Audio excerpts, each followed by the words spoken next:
All right, so I've been kind of putting this off because it's a little more involved, but I know I'm going to be replacing this with the forged carbon fiber piece. So I don't want to take the whole entire front bumper off, but I do know that these screws are tucked up underneath here too far and under the bumper assembly. So I do know they have to be removed so this can be pulled back a little bit. And we got to take this shielding off, and I believe my aftermarket air intake kind of goes up and over it too, so I'm gonna have to take that bracket off. So I'm gonna work on getting this protector piece off, and then I'll walk everybody through the steps of, how it's done to make the ease of installation for the next person. You might also see a change. I might put my charge pipe on while I have this off. I'm not sure if that'll be easier or not. But that'd be something separate and simple. But this is mainly what we're doing, is replacing this part with the forged carbon fiber piece. Okay, so with this rubber molding removed, these were some 10mm screws that held the front of this down. I had to get that pulled back to be able to reach the heads of these. Now, these were tucked up way far underneath, and I cannot get this trim to move without dismantling the full bumper. So I actually just notched these out just a little bit, and that gave room to loosen the bolts all the way and just tip them out of the way.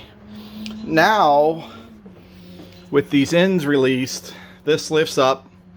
All the bolts are out from underneath there. The only thing I have to deal with right now is the bracket for the air box, but I think I can maneuver this out of its position even with that there, kind of go back in this way. So I'm going to try that, and I'll let you know if there's a hiccup.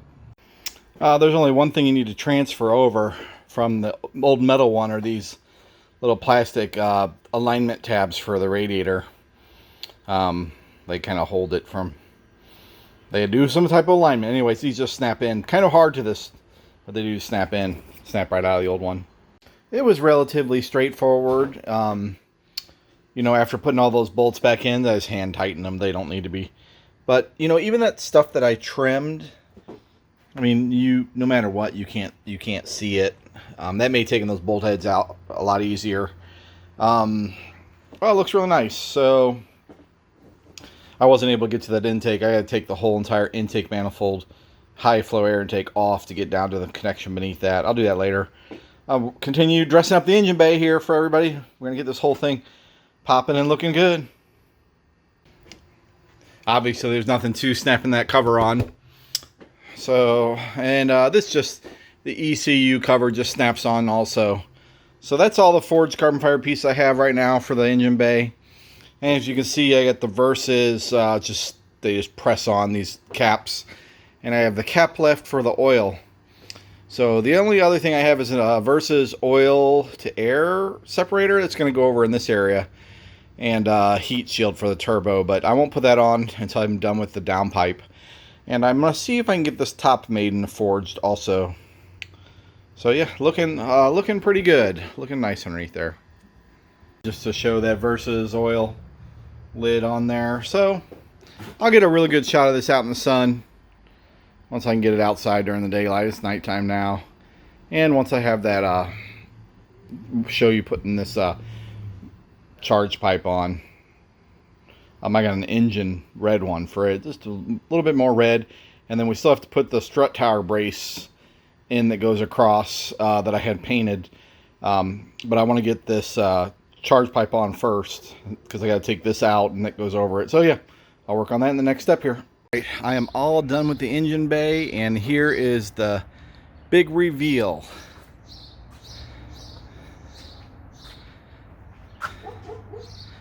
So, as you can see, I had the Cusco brace that was blue painted red. I left this part aluminum. They said that the paint might not hold on there very well, and I might do it in black. They said if you want to do it like in a black rubberized coating or something, that it might be okay, but I'm gonna leave it like that for now. It kind of matches that and the little engine, a little bit of the titanium looking, all the bolts and stuff. So the forged carbon fiber pieces here, the engine cover, the ECU cover, not too hard to put on, just taking these off. I showed you that. All the Versus bullet aluminum covers over all the little nicks, and there's the windshield wiper fluid. I did also do the Versus heat shield down there. Very simple to put on. I do have a Versus oil to air separator thing. I'm not sure if I'm going to put that on yet or not. Like I said, I haven't done any, like, besides this charge pipe and the air intake and the exhaust, it's been relatively not modifying anything that can't go back very easily. So I might have some red stripes added in paint to the factory engine or this carbon fiber engine cover. I'm not sure yet. I have a friend who's an artist, look at it and see what he thinks.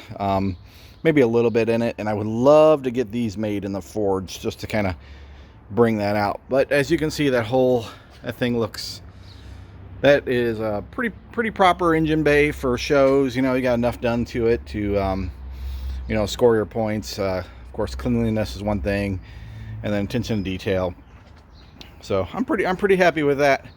So I'm going to tie this end in with the beginning I did way back in November, saying what I was going to do as kind of like the pre, you know, installing these charge pipes and all that. There's tons of videos on YouTube of how to do that. It's not very hard.